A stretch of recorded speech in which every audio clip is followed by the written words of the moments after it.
After a disappointing Arsenal transfer window, all attention is turned back to the Premier League, as Arsenal look to bring back Champions League football to the Emirates. But are the Gunners set to offer their star boy, Bukayo Saka, a new contract? Also, has Pierre Emerick Aubameyang's departure been officially confirmed? And does Mikel Arteta still have the backing of the Arsenal ownership? Join me as we find out in the latest Arsenal news today.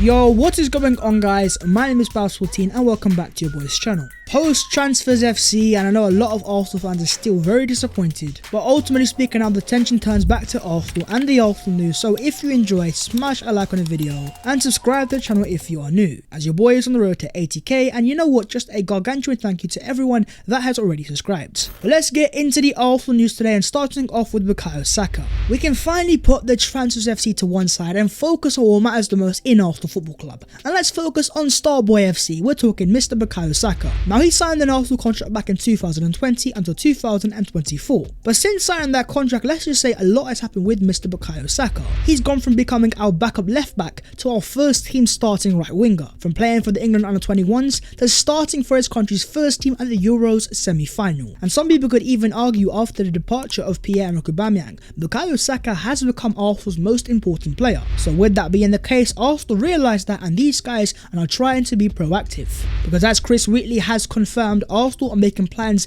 to extend Bukayo Saka's contract. The current deal expires in summer 2024, but the club are set to put together a package that will reflect his standing as one of Arsenal's most important players. There's two reasons to why Arsenal are doing this. Not only is Saka just a very important player, an integral part going into Arsenal's future, but also Arsenal are starting to look around, and that being in terms of Liverpool Mo Salah, his future looks very uncertain, and even in terms of Man City's Raheem Sterling, still yet to sign a brand new contract. Make no mistake, if Arsenal were to allow Saka to enter the final 2 years of his contract, the likes of Liverpool, Man City will try to use that as an opportunity to pounce on and take advantage of Arsenal. And so, to avoid any sort of heartbreak that us Arsenal fans have seen time and time again, thankfully Arsenal set to offer Bukayo Saka a brand new contract, and I have full belief that Bukayo is going to accept. But in terms of reserves, how much do you think Bukayo Saka would be worth in the current transfer market? We're talking about Arsenal's wages. In the last year under Mikel Arteta, Arsenal have almost halved their wages after the departure of Pierre Emerick Aubameyang. Now, us as fans really shouldn't care, because we're not accountants, we are fans. But going into the future, where us fans do care, of course, is transfers. The fact that Arsenal have freed up so many wages in that past window, make no mistake, Arsenal are going to have to and will most likely reinvest that into the Arsenal first team in the next transfer window. But on the transfers, according to The Athletic, they claim that Arsenal have a long-standing recruitment plan for the summer. The intention for January was to bring forward those deals if possible. They weren't successful, but rather than compromise on short-term signings, Arsenal chose to stick to their plan. The plan, of course, indeed was to sign a long-term striker, and of course we know about Dusan Vlahovic, Alexander Isak, but either Juventus or being too expensive, Arsenal chose not to panic buy. But when you see things like this, where in the last 5 transfer windows since Mikel Arteta was appointed, Arsenal have signed 3 goalkeepers, 7 defenders, 4 midfielders and 0 forwards. The fact that we're still yet to sign a proper forward since Mikel Arteta has arrived puts a lot of impetus and pressure going into the next transfer window. The fact that Arsenal also have so much free wages, I fully expect an Arsenal have to go big in that market. But in terms of yourselves, I'm sure that you guys are sick and tired when it comes to talking about transfers. But what are your expectations going into that summer transfer window? And what striker do you guys want to see as Arsenal's priority in the summer of 2022? I know, I need to stop talking about transfers, but I just can't help myself. Moving on to Pierre Emerick Aubameyang. Arsenal's number 14, Arsenal's go-to goal scorer, Arsenal's ex-captain and the player that won us the FA Cup final, having signed on deadline day in 2018. He leaves Arsenal on deadline day 2022, because Arsenal have announced that Pierre Emerick Aubameyang leaves by mutual consent for the match-winning moments, for the iconic celebrations, and for making us smile. Thank you for everything, Pierre Emerick Aubameyang. And in terms of the player himself, he says to the Arsenal fans, "Thank you for making London home for myself and my family for the past 4 years. We went through ups and downs together, and your support meant everything to me. Having the chance to win trophies and honour of being the captain of this club is something that I will forever keep in my heart. I have always been 100% focused and committed on doing everything I can for this club, which is why leaving without a real goodbye hurts, but that is football. I am sad I did not get a chance to help my teammates in the last few weeks, but I have nothing but respect for this club and truly wish all my guys and all the fans all the best and many successful years in the future. Love, Oba." So a heartfelt letter sent by Oba to the Arsenal fans. It really has hit me today, the departure of Aubameyang. I have seen Aubameyang score so many Arsenal goals in front of myself at the Emirates. The memories, the goals, the FA Cup final, the smiles, the happiness, it does not feel like this is how it was meant to end. And now he has officially left Arsenal on a free transfer, and he was even seen training for Barcelona today. But in terms of why Aubameyang is leaving Arsenal in the first place, according to David Ornstein, he claims they are trying to improve the culture within the club, and the transgressions like those within the club, say Aubameyang on numerous occasions set a precedent that sends a bad message to the rest of the squad and undermines Arteta's authority. Whether it was a reported lateness behind the scenes or anything that was said, as a fan from the outside I can't really comment on what actually happened. But what I can say is in terms of Arteta and the Arsenal hierarchy, they did not like it. They thought it set a really bad example for the rest of the Arsenal first team, and the fact that he was the Arsenal captain, of course, he does have a lot more responsibility. And so with that being the case, Mikel Arteta and Arsenal made the decision that this was the time to let go of Pierre Emerick Aubameyang. But in terms of that decision, according to ex-Arsenal player Emmanuel Petit,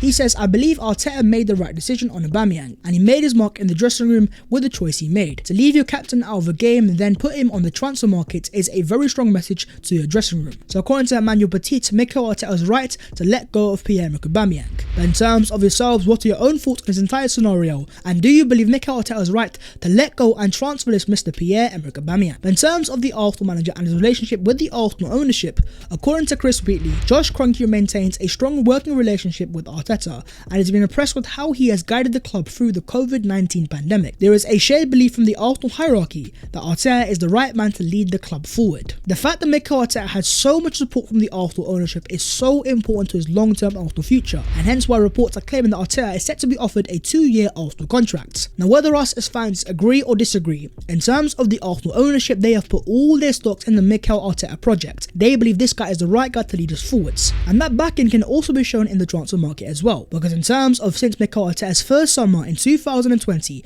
the Kroenkes have given Arteta upwards of £300 million to spend, and that without Arsenal selling any key players as well. But talk to me about yourselves and your own thoughts on the Arsenal manager. Do you think that Mikel Arteta is the right guy to lead Arsenal forwards, and what are your expectations for the remainder of this season? Okay, let's move on to the other Arsenal news today, and starting off with a player that Arsenal signed yesterday. Yes, we did make a signing. No, it is not a centre forward and it is not really a big name either, but it is a player that plays in the MLS for the Colorado Rapids, and his name is Austin Trusty. And on his official Twitter account he says, "Honoured, excited and grateful to be joining Arsenal, excited for the future. Hashtag Trusty the process." Trusty the process here now. But anyways, a massive welcome to Arsenal, Mr. Austin Trusty. He's 23 years of age, he is a centre back, and he is set to join Arsenal in July 2022. But to the American fans that watch this guy play on a regular basis, what are your thoughts on Austin Trusty signing for Arsenal Football Club? And do you think this is a good signing? The president of Fiorentina has been speaking, and he says, "The Dusan Vlahovic deal was full of dishonesty and lies. We opened talks with English clubs. Every time a new offer came up, Vlahovic and his agent said no. Their plan was the same as Mbappe with PSG, leave as a free agent and make more money." The president of Fiorentina himself has come out and exposed Dusan Vlahovic and his agents, and confirmed that Arsenal did make a lot of offers, but despite of that, in terms of the agent and the player, they always had a very clear intention, and that was to sign for Juventus, potentially on a free transfer. And so when you have the president come out and say stuff like that, it really makes me question Edu Gaspar. And that be because if this guy knew about Vlahovic's intentions to go to Juventus, then why did Arsenal waste so much of their transfer on their precious time trying to sign a player that already had his mind up of going up elsewhere? For me and a lot of Arsenal fans, this last transfer has really exposed Edu Gaspar and his weaknesses, and for many Arsenal fans that was their final straw. But do let me know your own thoughts on Edu Gaspar, and do you think that he should remain the Arsenal technical director? Because in terms of myself, I always want to back my people, but I'm starting to have massive major doubts. Now here is a photo of the Arsenal first team squad depth for the remainder of this season, and if you look at it closely, we have two positions there, an attacking midfield and centre back, where we only have one player. But even in terms of centre forward, Eddie Nketiah, Alexandre Lacazette, decent little players, yes, but in terms of Arsenal and their aspirations to make the Champions League, do these guys have enough goals in their game to get Arsenal to that level? This is why a lot of Arsenal fans are very concerned. But in terms of myself, for me, I still trust within the Arsenal first team starting 11. When you have the likes of Xhaka and Partey, Martinelli, Smith Rowe and Saka, if these guys are starting, and likewise Takehiro Tomiyasu, I have a lot of belief that this Arsenal first team is capable of making the Champions League places. But the real issue for Arsenal is here, if a Xhaka or Partey was to get injured, or Tomiyasu, they have sold themselves massively short. But my fingers remain crossed, and I still trust within that Arsenal first team. For you, my friends, if that team was to remain fit and available until the end of the season, with 17 games left of the season, 2 points off the top 4, with a game in hand, do you guys think that Arsenal can make the Champions League places? But finally, I want to end this on Mr. Pierre Emerick Aubameyang. First things first is the end of the bromance, him and Alexandre Lacazette. Of course, both signed in 2017-18, but also no more of Aubameyang Aubameyang's iconic front flip celebration. In terms of myself, I think it's very clear he had a very successful individual Arsenal career, and let the stats do the talking. 163 appearances,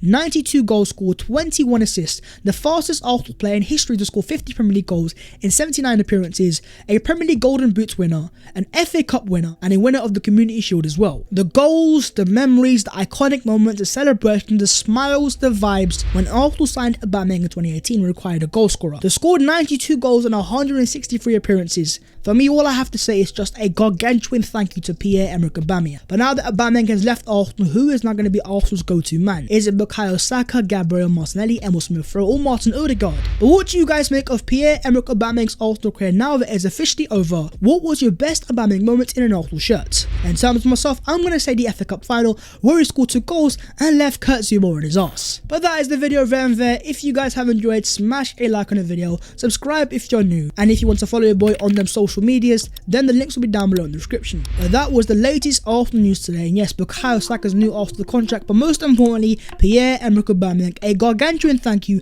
and best of luck in Barcelona. Thank you, Pierre. We'll see you soon. I'll see you guys soon in a bit.